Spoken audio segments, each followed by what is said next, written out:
I'm a free American. I can talk about what I like to. About so what I don't. You so want. what is the point I've here? noticed you can. The point is, what are you pushing? What Why? am I pushing? Yes. Liberty, free markets, peace, prosperity. I was surprised by how the debate itself went. It does feel like people are living in different realities. When you look at the aerial footage of Gaza, that does not describe every single strike Israel has launched. When were you last there at all? I've never been. You've never been? Well, am I not allowed to talk about it now?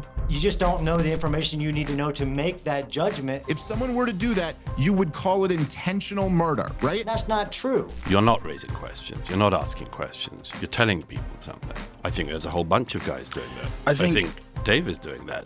It's a shape-shifting thing. Comedian or historian? In part, the problem is that we haven't reconciled ourselves to the idea that we speak one way in front of the world, another way behind closed doors, and that this is actually natural and normal. These things are always like Piers Morgan-y, which is fine, you know, where everyone's screaming over each other. Well, Joe Rogan's debate between Dave Smith and Douglas Murray has dominated conversation for days now. Supporters have been spinning for both sides as if it was a presidential election debate. And some felt the president himself picked a team when he posted a glowing endorsement of Douglas's new book the very next day.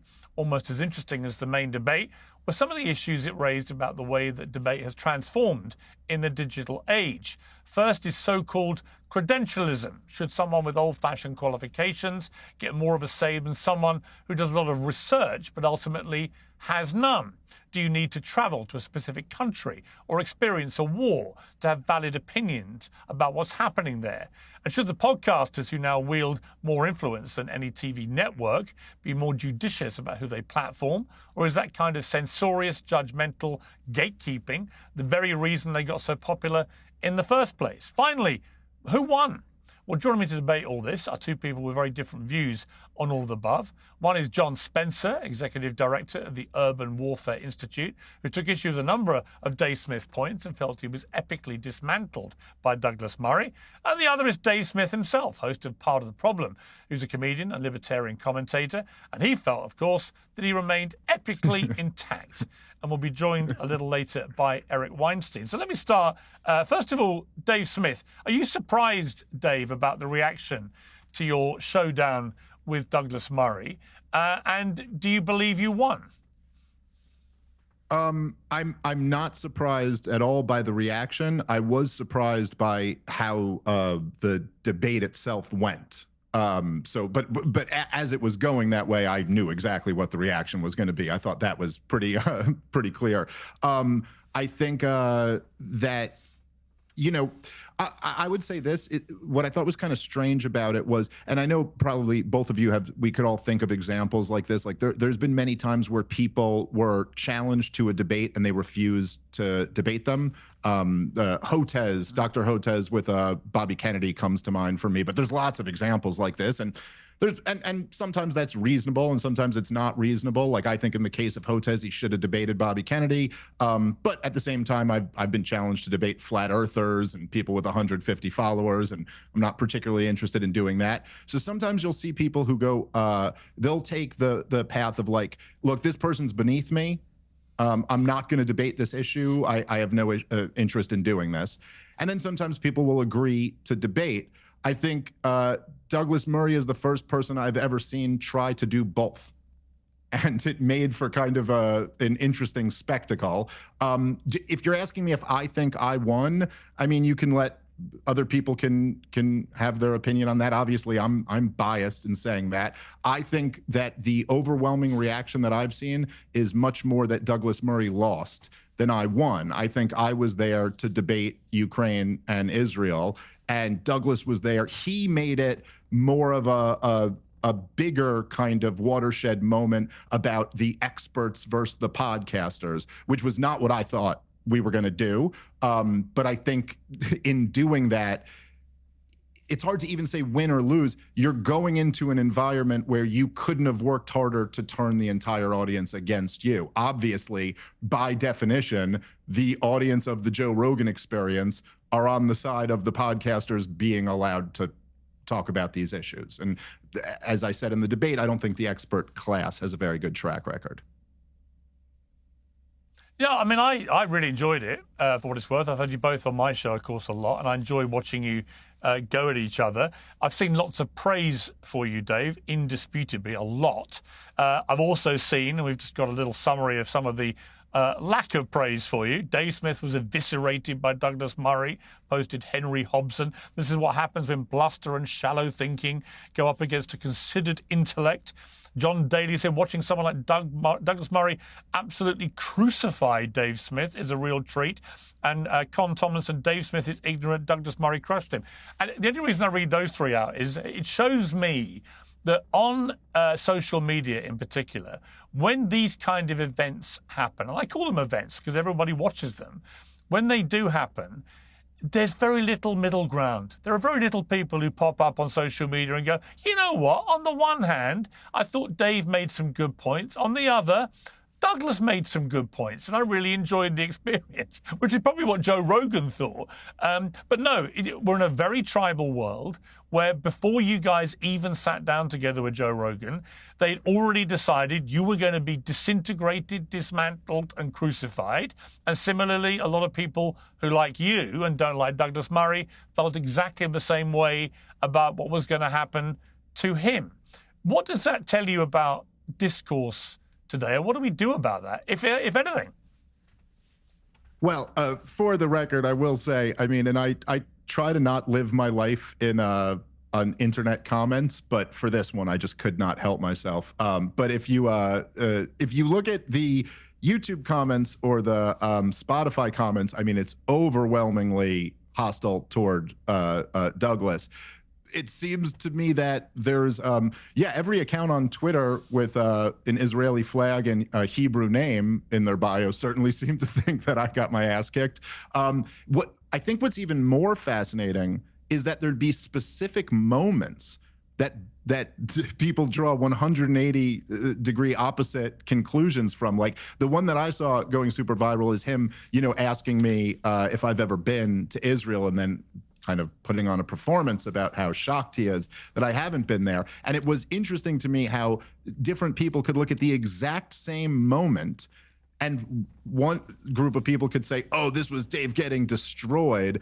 And the other group of people could say, I mean, like, objectively, this is a non-argument. This doesn't win you any points in a debate. Like, I obviously fall into the second group there, but it certainly does show you how dug in certain people are, of course, which I think is to be expected in this most of contentious issues.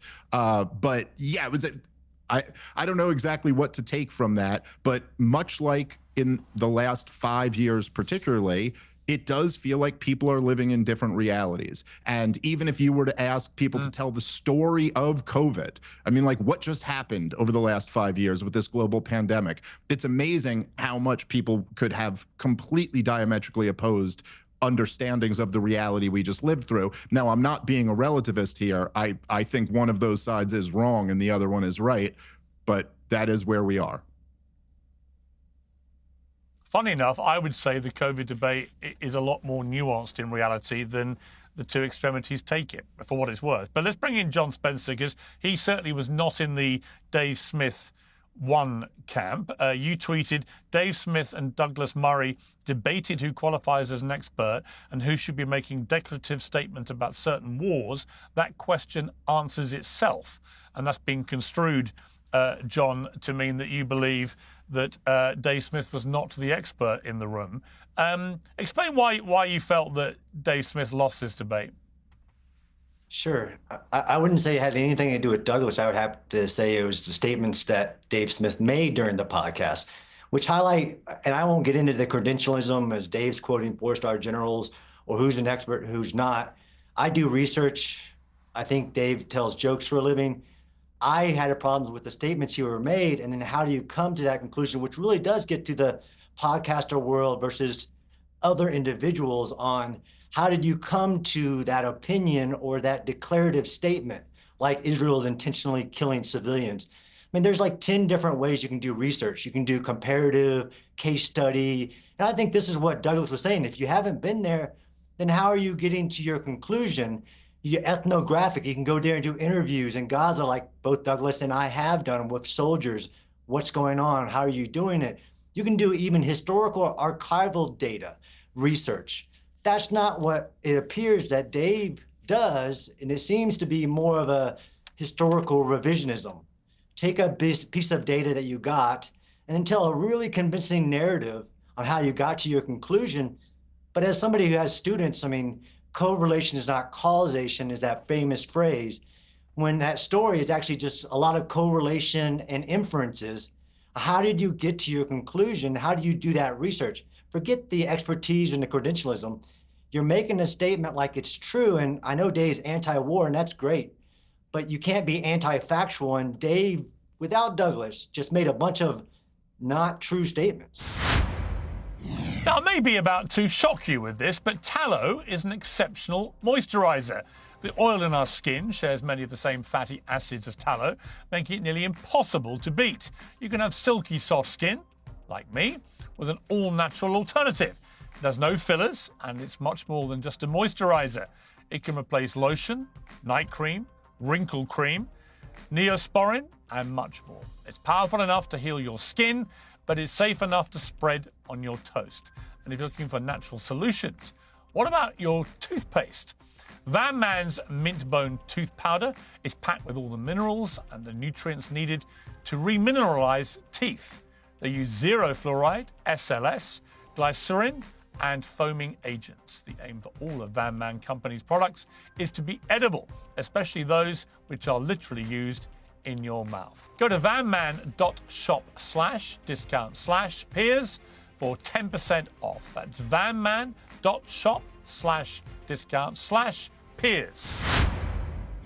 Well, give some of the key examples of what you think were care to share completely factually inaccurate.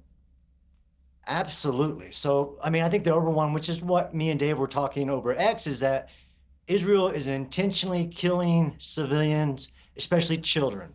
That's not a factual statement at all, because it doesn't even include the base information. So it's almost like, you just don't know the information you need to know to make that judgment. And, let's forget comparing it to a domestic situation like Dave continues to do on Joe Rogan, Lex Friedman, others. Like, if somebody killed my kids and I know where he's at and I go to that apartment building and I kill everybody in it, that's murder. And that's what Israel is doing. And that's not true. Even you, Piers, have commented about Israel striking something and saying, look at the number of civilians, that's not acceptable. That's not how war works. It's not even how you would assess that situation, because it completely rules out what the law of war says about proportionality, about assessing what is the target, who is that individual, what's his value, concrete value, and then, which a lot of people leave out, is what precautions did Israel take, like we just saw recently, of calling everybody in the building saying, look, the terrorist is using this building for a military purpose. You must leave. You must get out of this area, or all the other steps, these civilian harm mitigation measures. So that one's a really huge one, but there are other ones, like when Dave said that there are more children that have died in this war than any modern war. That's just, of course, Douglas called that out, but there is a whole list of them, from the blockade, from the occupation. Like, all of these things were just counterfactual and not a logic that leads to a conclusion, but he's really convincing, and that's what I have a problem with. All right, Dave, your response. Sure. Well, okay. I mean, I do think that, like, you do a lot of this, as Douglas did, a lot of this poisoning of the well stuff and saying you tell jokes and I do research, and you could say this isn't credentialism all you want to, but it's really a lot before you start taking on an actual argument. In fact, it wasn't until the follow-up question that you pointed anything out. So to the analogy that I'm making, and as you were quoting me on Twitter the other day, I'm not saying that I'm not familiar, although I'm not claiming to have your level of expertise with international humanitarian law, or you can assert that war works a different way.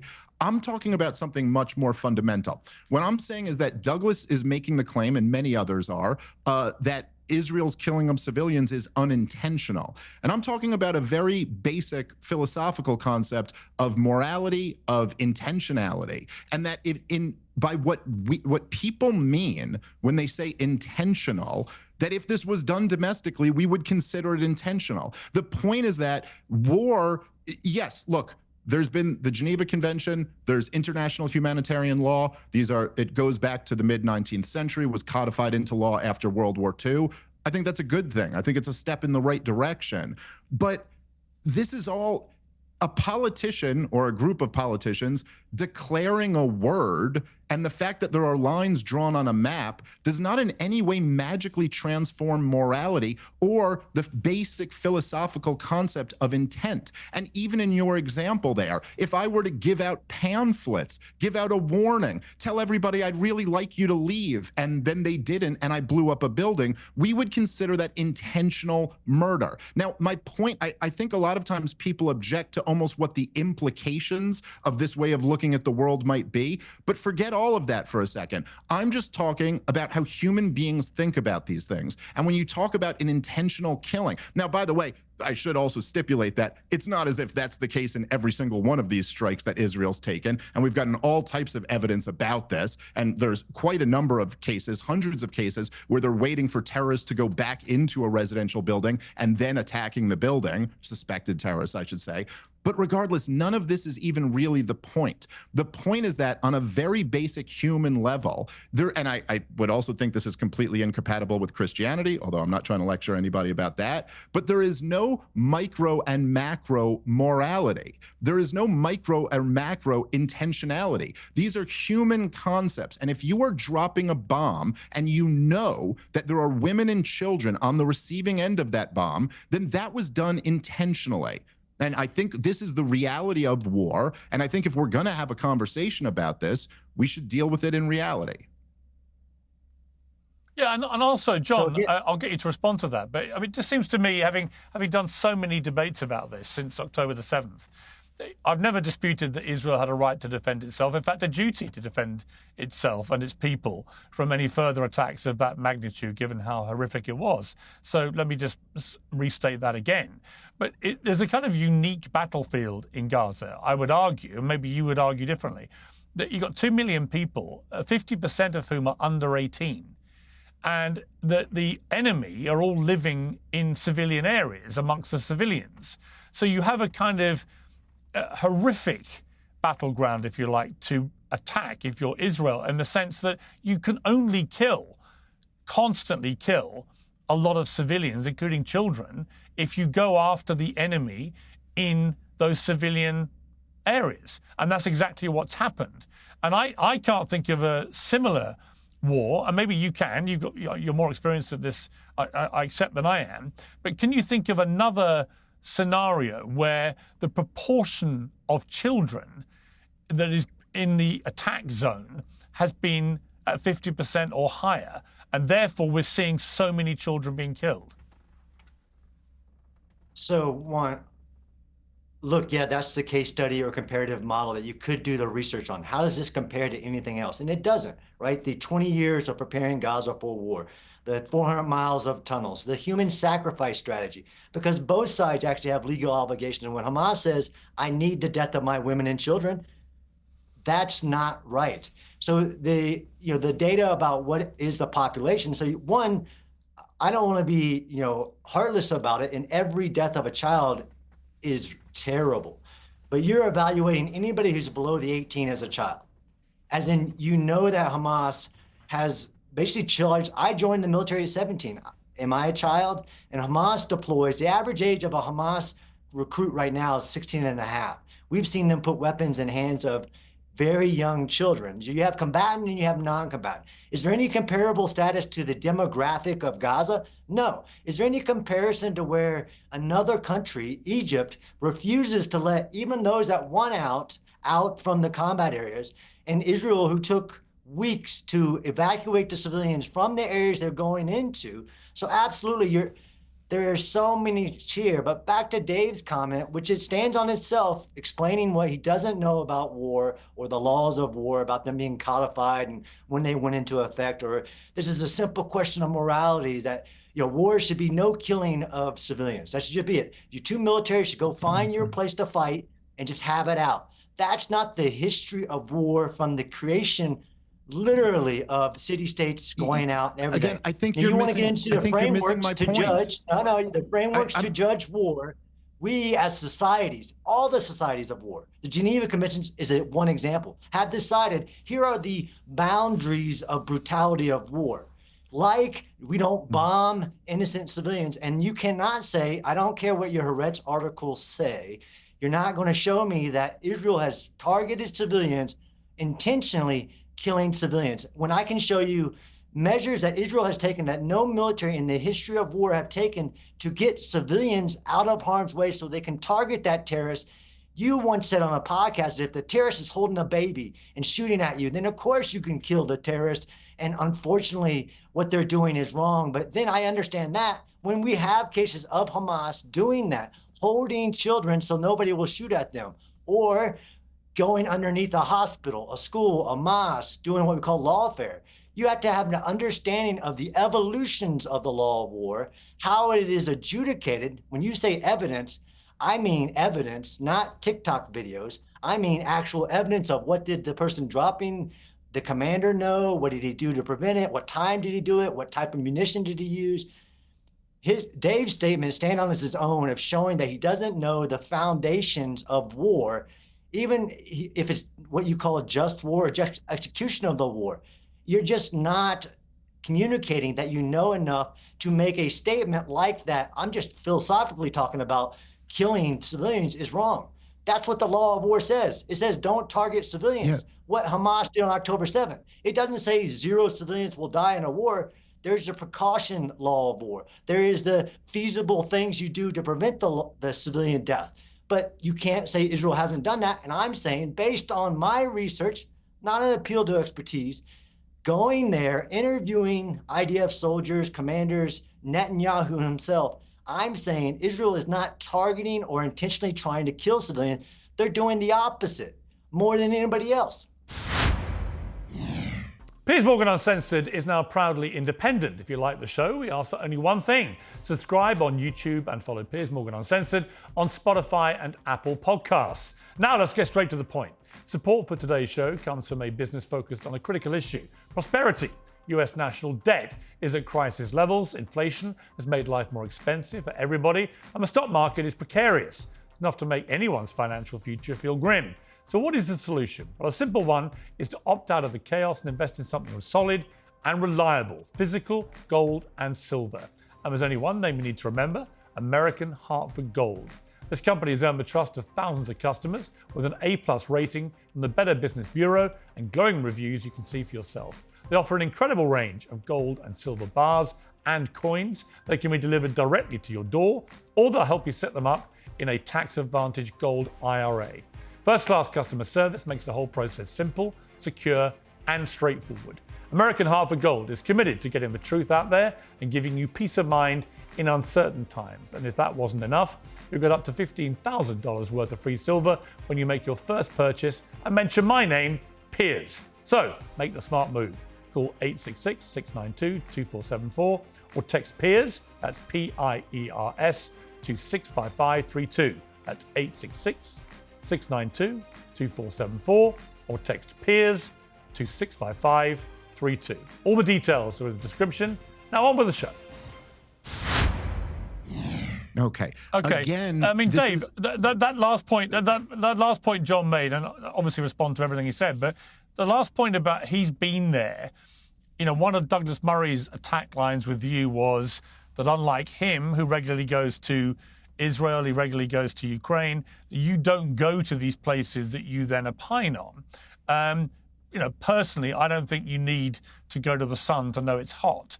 But you know, a lot of people agree with Douglas Murray and say, yeah, you know, actually he's right. If you don't actually go, how can you really know what you're talking about? And John's kind of inferring that as well. What do you say to that? No, Piers, I'm not inferring that you have to go there. I'm saying, what research methodology are you using? If you're not doing the interviews of people involved in the actions, if you're not collecting data in a certain way, which you can get from going there, you can do ethnographic research by interviewing the people involved in the execution. I'm not saying that straw man of, well, Dave's not been there, so he can't talk. If Dave did research, then absolutely. If Dave didn't have giant logical holes in what he's saying, like about the blockade or about the bombing or things like this, then you don't have to go there. There are many ways to do research. I'm saying Dave doesn't do that. Okay, so I'll say, Piers, it's both. I feel like both in this debate and in the debate with Douglas Murray, it almost kind of feels like the analogy I'd use is like if two fighters agreed to fight. You know, two guys in the UFC, they agree to fight, and so they show up under the lights, and you get into the cage, and I put my hands up, and then the other guy puts his hands down and starts telling me what a better fighter he is than me. And you're like, okay, well then let's do it. Like, I don't know, let's have the conversation. Like, instead of all this time just telling me how you're an expert. Hold on, wait, 1 second. Let me finish my point since you had some time to talk there. Look, all of this stuff about like whether you have to be there. By the way, it's going viral online, but there's this great clip of Douglas Murray taking apart the lived experience argument from the left and making all these points about how people who were never in the Holocaust have written much more beautifully and accurate about the Holocaust than people who actually went through it themselves. If you want to say that you gain some, if you want to say you have expertise, or you want to say going there gives you some more expertise, then sure. I mean, I wouldn't argue that. No one's arguing that you can't learn about a place from going there. But again, this is the fighter putting his hands down and going, I've trained so much harder than you. I'm such a better boxer than you. You could never hang with me. It's like, okay, so let's get it going. Anyway, in terms of, by the way, there is absolutely no chance, and I haven't examined Douglas Murray's passport, but there's no chance that he's not a hypocrite on this issue. I guarantee he has not been to all of the places that he's commented on. I don't know. He's commented on every foreign country and what's going on geopolitically for 20 years. I'm sure he hasn't visited all of those places. Back to the point, because it seems like in these things we do everything except actually debate the issue. You missed my entire point. Once you're appealing to the law or appealing to how warfare actually works, you're missing the entire point that I was making. My point is that this is not how the law works, and this is not how war actually works. I'm making a much more basic human point, a fundamental point. Look, Piers, the other day, okay, this is, and by the way, if you don't want to believe this story, it's fine. It's just one firsthand account from Gaza. But whether it's true or not, and there's no reason to suspect it's not true, but whether it's true or not, there's just been hundreds and hundreds, if not thousands of examples like this. But so there was a woman, a building collapsed. She says, as she's walking down the building, she can hear the little kids, not 16-year-old members of Hamas. You're talking 4- and 5-year-olds screaming for their mothers while they're buried underneath the rubble, screaming for help from their mommy. And you know what, Piers? No help is coming because there's no bulldozers in Gaza. Nobody's coming to get those kids out. This is the reality of war. And this is what this is the main point that I was trying to make to Douglas Murray, which he kept running away from.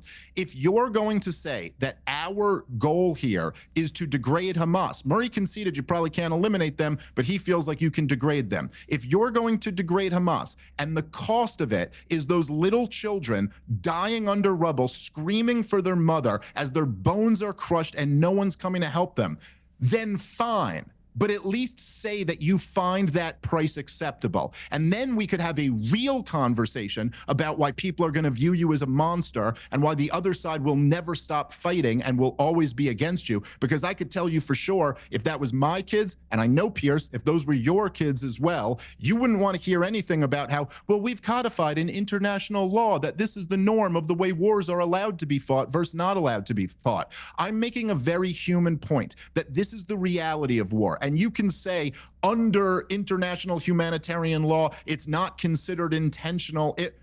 We would consider this an intentional act in any other area. That's the point. It's a very basic human point that if anyone were to do this domestically and then tried to use the defense of like, no, but I dropped a leaflet. No, I didn't really want to kill them. I just wanted to kill them. We'd go, I don't care. You blew up a building knowing there were kids in there. That's the essence of this whole thing. And there's no amount, there's no amount of expertise that can really get you away from this basic fundamental moral logic. Okay, but Dave, let me ask you a difficult. Hang on, John. I will come to you. I just wanted to ask you, let's go back to the end of World War II and the dropping of 2 atomic bombs in Japan, which obviously caused huge loss of life. And I imagine by your criteria, that was a deliberate targeting of civilians. The argument in favor of doing it was that it brought it. Yeah, it brought an end to World War II and potentially saved millions more lives from being taken. In other words, there's your moral argument right there, is that you do this to stop this. You take this number of lives to stop many more lives being killed. I mean, when you look at that, for example, what's your view of that moral debate? So, okay, well, first of all, just on the specifics, and we have talked about this before, but I tend to agree with five-star General Dwight D. Eisenhower that it was unnecessary and wrong for us to drop the nuclear weapons. But regardless of that, even if five-star General Eisenhower is wrong about that, and the other generals who supported it were right, this is exactly the point, Piers, is that when you start to think about war for what it actually is, what the overwhelming onus becomes clear. And the onus is on you to demonstrate that we absolutely have to do this. That the standard for war, when you're talking about intentionally killing innocent civilians, the standard ought to be, the burden should always be on you to demonstrate that we absolutely have to do this. I know this is horrible. I know what the result of this is, but that we have to do this because so much more human suffering would come from us not doing this. And this is, to me, the essence of the point of why I talk about war in this way, is that because if you don't think about it this way, it ends up being very easy to find other justifications, justifications like Hamas must go. Hamas must go. It's like, whoa, hold on, wait a second. I kind of think Hamas must go. I kind of think the Likud party must go. I definitely think Kim Jong-un must go. I kind of think Vladimir Putin must go. But that's not the standard for whether or not we're justified to just start slaughtering innocent people in the hope of achieving that end. What the standard ought to be is simply, do you absolutely have to do this, or there will be more human suffering? That should be the standard. And in the case of Israel-Gaza, I think that entirely changes the scope of things, because look, as all of us know, right?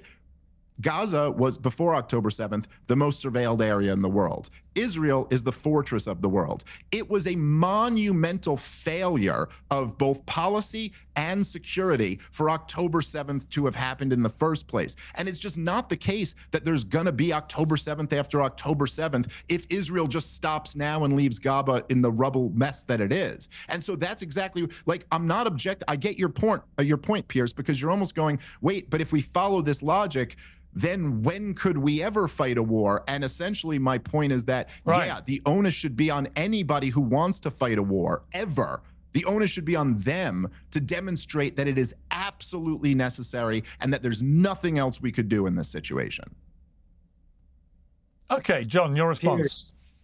Piers, two UFC fighters enter a ring and one punches the other in the nose, and Dave says, how dare he punches him in the nose in this fight? That's the analogy. He's not making an appeal to facts, how the law of war works, how war works, whether it's the theory underneath the war or the actual framework to understand it. He doesn't like theory like just war theory, things like that, but the framework that is there. Now, he just said that one side has to show that there is a military necessity, he doesn't know these words, but that's what he's talking about, to actually enter the war. Hamas invaded Israel on October 7th. I've never heard military necessity before. You blew my mind with your expertise. Right, yes. I know. It's like you need, I'll give you War 101 offline. That's fine. Hamas invaded Israel on October 7th.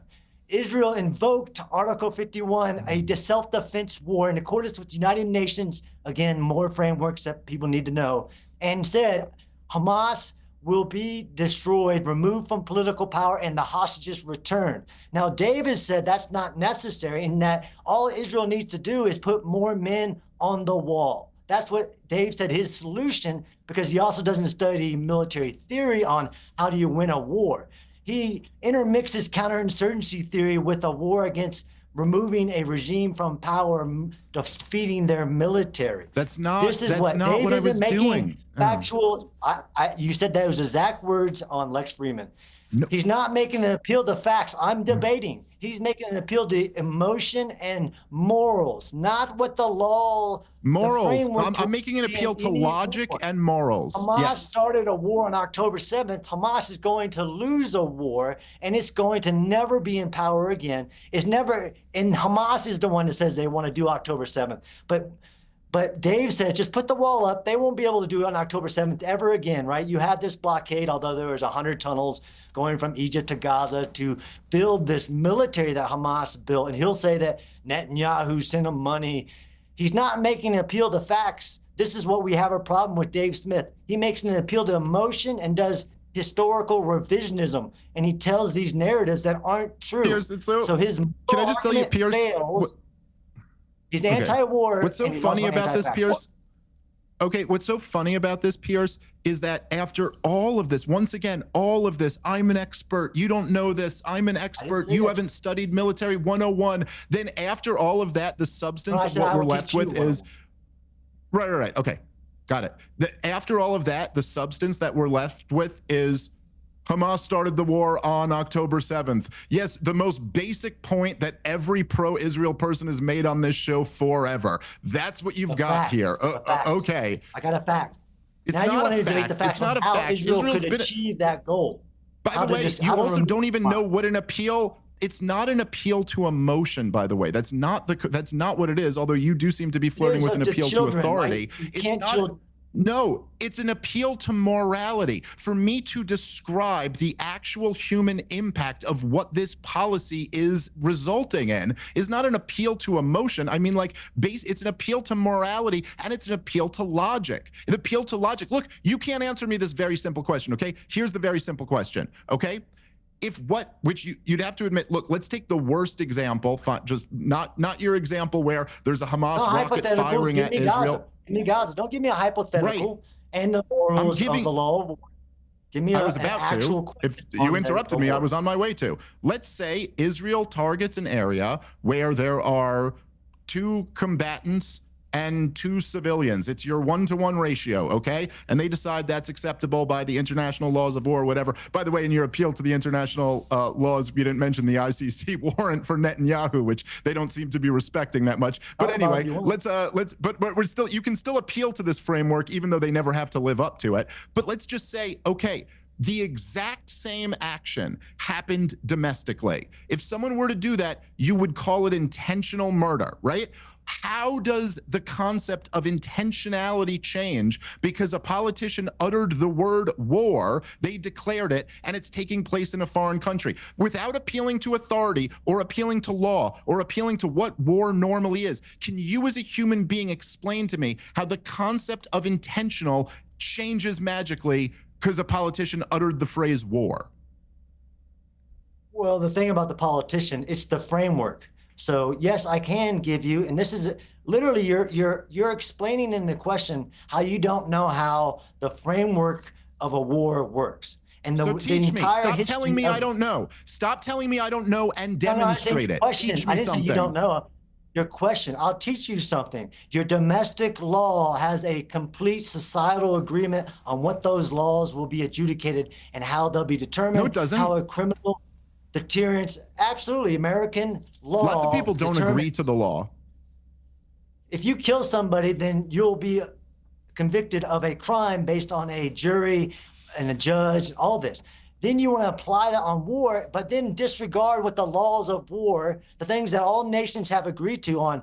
This is how we account for intentionality. You can't do it without making an appeal to the law. You can't do it.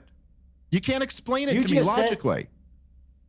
The body of laws have accounted for how do you get over that intentionality thing. If you use the same thing, which is when somebody says there's a war crime, or when you say Israel has intentionally targeted a civilian because, look, there's if you have to go to the statistical thing, we have issues unless you're doing comparative analysis. But if there's one combatant and one civilian, you don't know that, okay, what is that combatant? Is he a commander? Is he the commander? Is he a regular soldier? That accounts for what is the excessive collateral damage, and that's where intentionality gets into it. But, oh, by the way, what have you done to prevent it? In the domestic situation, you'd send the police to go get that criminal and then try them. In war, if you're a member of the other military in which I'm at war against, I don't have to have an excuse. I can kill you on sight. Yeah, no, okay, I know, very quickly, again, before I let you, hang on, Dave, yes, there are logistical differences. Sure. Hang on, Dave. Hang on, Dave. Dave's going to stay with me when Eric Weinstein.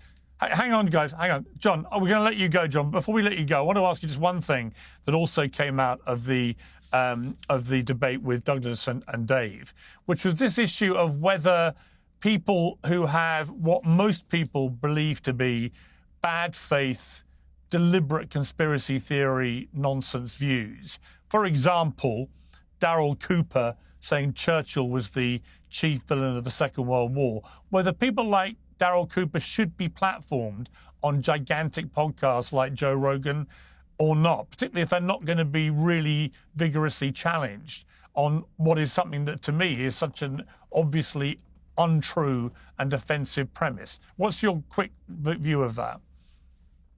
I think that we should not platform historical revisionists who go back in time and find a fact and then tell it in a certain way to spin the narrative of what we should know about events. If you want to look at Darryl Cooper, look at the list of deleted tweets from Darryl Cooper. I'm against intellectually, again, no expertise involved. Anybody can research whatever they want. And if they come out with a new finding, that's great, using evidence, using data, using a research methodology. But no, you don't get to be a historical revisionist like Dave. Actually, I do. Okay, John Spencer, thank you very much indeed. Well, Dave, I'm going to let you respond, but with Eric. So I'm going to say goodbye to John. John, sure. Thank you. It was a riveting debate between you two. I really appreciate it. Well, joining us now with some final thoughts on the debate, a man who can claim to be friends with Joe Rogan, with Dave Smith, and with Douglas Murray, and I would like to think now with me, Harvard mathematician, a founder of the intellectual dark web, Dr Eric Weinstein, has just returned from his own research trip to Israel, and Dave is staying with us. So, Eric, great to see you. Just on that point, Eric, about platforming people, it seems to me Darryl Cooper is one of those characters out there at the moment who are promoting something they know to be untrue. It's a bit like Alex Jones when he went after the Sandy Hook families and said it was all a hoax. They're promoting something that is deliberately untrue, but can be commercially very lucrative to them. Should those people who are making good money from perpetrating, in my estimation, obvious lies, should they be given platforms? That loads the question a bit. Look, everybody's doing something different online. I mean, somebody could say you're making good money from holding conflicts and shouting matches that play into the inguinal desire for combat, and in a certain sense, we're all making money doing something, hopefully. The problem is, what is anyone's intention? And one of the problems of knowing Darryl Cooper is that the shitposting Darryl Cooper and the thoughtful Darryl Cooper are not always the same person, easily reconciled. Many people talk about having sort of, this is the way I am online, this is the way I am in a different place. And, the odd thing about that is that this mirrors a tradition in academics that is not much discussed, which is the esoteric-exoteric tradition, in which typically a scholar behaves one way in the seminar room and another way when his or her words might influence policy.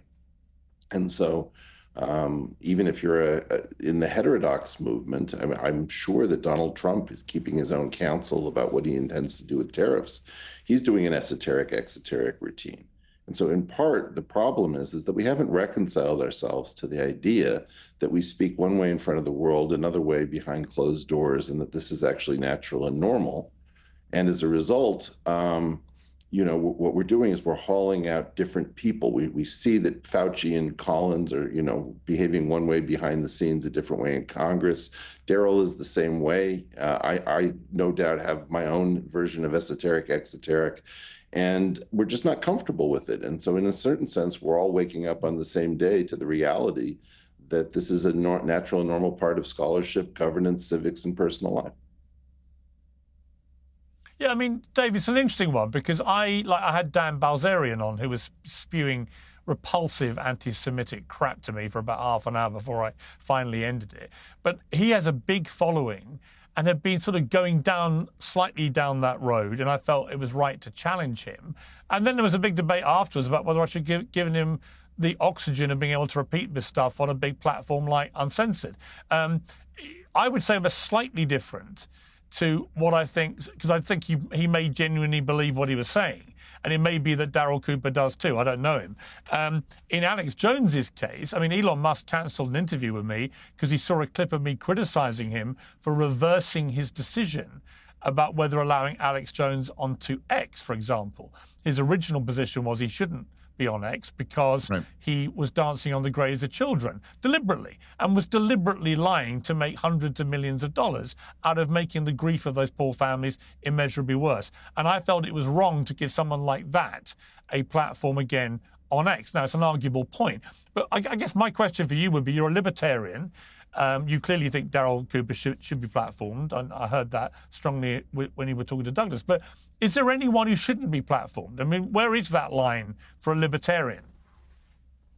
Well, I mean, the libertarian position would be that it's up to the people who own the platforms to decide who they want to platform and don't. And our only red line would be that the government should never be in the business of deciding any of this. Can I say, though, yes, I love Daryl Cooper. He's a friend of mine, and I think his work is phenomenal. I am really beginning to resent the fact that every show I go on, I get asked about Daryl Cooper, who somehow I'm working as hard as I can to generate outrage and controversy. I've been on Rogan like 15 times more than him, and still when I'm on, all anyone wants to talk about is Daryl Cooper. And look, I think this in and of itself just says something that's so fascinating. I mean, the guy had one almost throwaway line on the Tucker Carlson show, where, by the way, he caveated it in the beginning and the end. Said, I just say this to get a rise out of my buddy. I'm kind of ribbing him. Also, I'm being hyperbolic.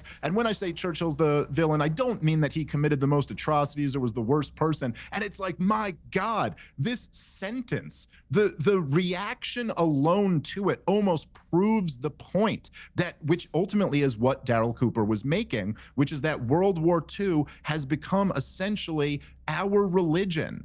It is like down to the fact that if somebody were to say they're a devil worshiper, you wouldn't even bring them on your show, Piers, because it's not that interesting. No one's even going to want to watch that. It's not. No, but I think. No, but hang on, Dave. But if you're, wait, yeah, but Dave, I would say, look, if you're a Nazi, I admire your defense.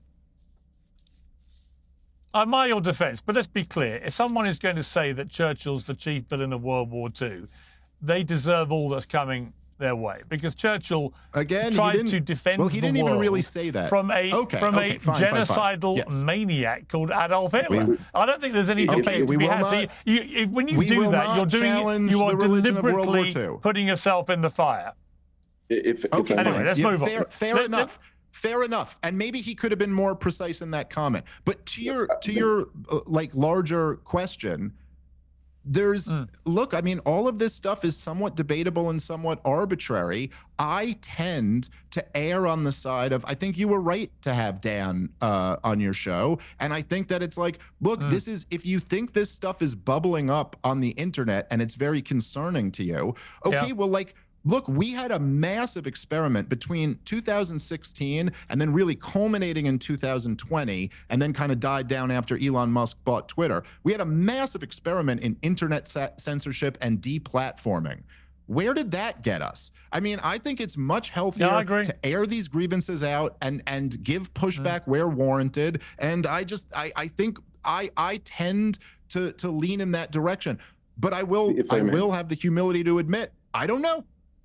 Maybe that's not the best way to go. I tend to be on the side of a free exchange of ideas. Eric. So the concern that I have is there's no real solution if we try to solve this problem in terms of platforming, free speech, who's an expert, who isn't, what's the credential. We're not even being genuine, in my opinion, about what it is that we're talking about. Let's give a simple example. I can essentially guarantee you that 6 million people on the nose of Jewish faith were not killed during the Holocaust. I don't know what the number was, but the odds that it would have all of those round zeros and come in exactly where it does is negligible. Every time I hear somebody make that point, I worry, right? Because the idea is it's like somebody picking at the asbestos who isn't looking like a registered asbestos removal company. There's a way in which World War II settled in a particular way, which is, thank God we didn't appease infinitely. We had an absolute monster on our hands. There were extermination camps. Genocide matters as a word. We sat with Stalin despite our obvious differences, because sometimes you have to do. There's a certain sort of story about it that's kind of directionally true if imperfect, because it's too clean, it's too clear, et cetera, et cetera. What you see now is this mania for, hey, I found out all of these interesting facts. Did you know about the Rosenstrasse protest? What was that? Oh, where women married to half Jewish men got their men back by protesting in Rosenstrasse, showing that the Nazis could be made to relent. No, I didn't know that. So now you're in a situation in which each kind of fact, whether it's the McCullum memo or the Rosenstrasse protest, is an opportunity to pick at the asbestos. And partially, it's not really a religion. And I talked to Dave about this morning privately. There's a French philosopher, I think his name is Renan, whose great quote is, "A nation is a group of people who have agreed to forget something in common." Unfortunately, we have a very simplistic notion at the moment that because we've been lied to by these elites, and boy, is that clear over the last several years, we are now deciding that we are going to pick at everything that might be a fiction, everything that might not be exactly true. And by the way, we have a new problem with X, which was formerly Twitter, which is that you cannot walk a foot in it without being covered in anti-Semitic leeches if your last name sounds like mine. And Dave, I've understood the same thing has been happening to you. We are not finding the formula for a good life. It's not coming about by censorship.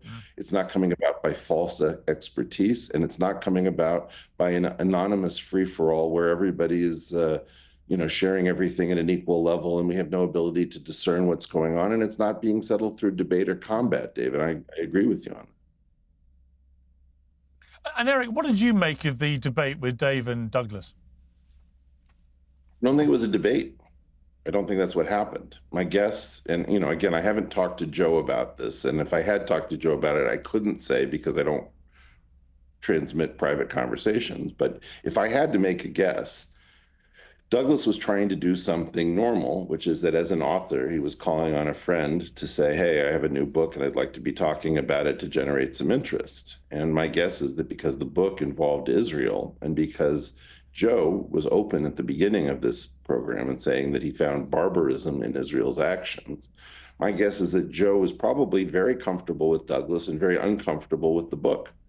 And my belief is that he called in Dave because Dave, whether he's an expert or not, I will say he has a tremendous number of facts that go against the Israeli narrative, and that whether or not he's considered to be, a self-credentialed scholar, I haven't really looked at Dave's work enough to know. I would say that what Joe was doing was to say, I want to make sure that Douglas is balanced because I, Joe, believe that barbarism is being defended, and I'm not comfortable with that. But because we don't have the backstory to it, we don't really realize what happened in the first opening moments of the exchange, which was very, very strange.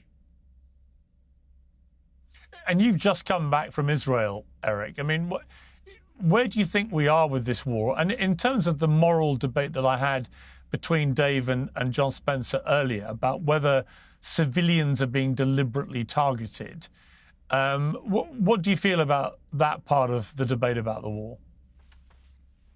First of all, war is war. And whatever Israel, that is the government's intention, I can assure you that when you put that many kids with guns into their first shooting war, bad stuff is going to happen at some level. We always talk about, what is the normal amount of friendly fire accidents? Nobody wants it. Is there any civilian that's being targeted? I have no doubt that in every war, somebody with a gun does the wrong thing or who targets improperly because they're pissed off. I don't know. That's not my issue. What I can tell you is the war is completely not portrayed accurately. And I just went back to a clip that I recorded with Konstantin Kisin on October 14th. So 7 days after and before Israel went into Gaza. And what I said was, this is Munchausen by proxy. Sinwar is the mother. He's desperately trying to get his women and children killed. This is not human shields, by the way. This is an innovation that I would call not human shields, but subterranean crosshair strategy, where you put your military tunnels underneath mosques, orphanages, schools, etc. Because the key in hybrid warfare is video. And video is much more powerful than the kinetic war. So Israel's winning the kinetic war, losing the hybrid war. Sinwar is still controlling it from his grave. And the only tell of this is that you still hold hostages in Gaza, Hamas does, and you're getting people to give a victory chant from the river to the sea, celebrating a genocide that has yet to happen. The whole purpose is to keep the world supplied with video, because none of us have the stomach, I can hear that Dave doesn't, I don't either, for watching war video. Because in part, Western Europe and North America has been at peace since 1945. We've lost the ability to watch war. And Dave, I mean, it's interesting that, because I was talking to my kids about this. You know, they're from 31 to 13, but when I was young, you couldn't follow war in the way that you can now through a phone, with seeing every single thing that's happening in gruesome, uncensored detail beamed straight to your face. You know, when I was in my teens, the Falklands War happened, for example, when the UK went to war with Argentina over this small island, the Falkland Islands. And my memory was a very sanitized coverage. I mean, you saw, quite long distance footage of bombs going off and stuff. What you didn't see was what I see on my phone all day long, which is people's heads being blown off and horrific, terrible imagery, which I think is partly responsible for why so many young people are getting their brains fried by their phones, by the way. This constant horrific dopamine that's coming their way. But also it was very sanitized, the coverage that you could see from newspapers, from the very few television news programs and so on. We were really protected from the harsh reality of war in a way that is not applicable right now. We see it all. And I think that Israel can have all the arguments that it wants, and I have a lot of sympathy with many of them. But what they've lost, without any doubt to me at all, is they've lost the PR war through video coverage from the battlefield. That's what's horrified people the most. Yeah, I mean, I just think that's exactly right, Piers. And I mean, I have I have a fairly early memory of George H.W. Bush announcing the invasion of Ukraine in the Persian Gulf War when I was like a little kid, like 7 or 8 or something like that. But even when George W. Bush invaded Iraq, the images that we would see would be like these aerial views of a projectile going in and kind of an explosion in the distance. And okay, that's a lot easier to root for than seeing the image of a baby with his arm blown off on this, which, I mean, my God, all day long on Twitter I see that. And I do, I agree with Eric. I do see a lot of Jew hatred on Twitter. It's just hard for me to make that kind of at the top of my hierarchy of outrages when I'm also watching babies being blown apart every day on my Twitter. And I agree with your assessment, Piers. I don't think it's very, very good for the soul. But what's interesting as you say this is that I really think it gets to the point that I was trying to make in the first half of this program, which is that what's happening here is that people are being brought closer and closer to the reality of war. And, I do feel like for the first half of this show, it's almost like I was debating like an Aztec high priest about child sacrifice.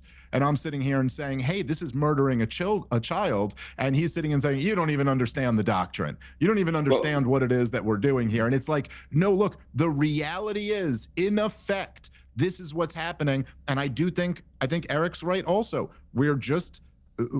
Part of this has to do with the fact that we're wealthier than previous generations. We have a different understanding of morality, but it is just not the case. Also, I think it's part of the fact that in the West we have less children. We have less children and we value the lives of our children that we have more. All of these things play a role.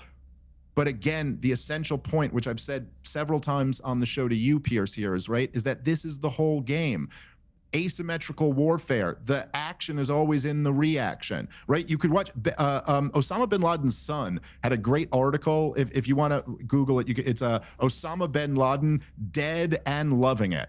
And he wrote it like 2 years after Osama bin Laden died. And he was just talking about how, like, this is in my father's wildest dreams. He couldn't have imagined you would invade Afghanistan and invade Iraq and overthrow Gaddafi and take all of these other steps. The whole point of 9/11 wasn't to destroy America by bringing down our towers. It was to lure us into a war where he could bankrupt the United States of America, just as our CIA had trained him to do with the Soviets. And so the whole game here from Hamas was to get Israel to do exactly what Israel's doing now and turn the entire world against them. And from that, obviously, it's a sick, disgusting game to play.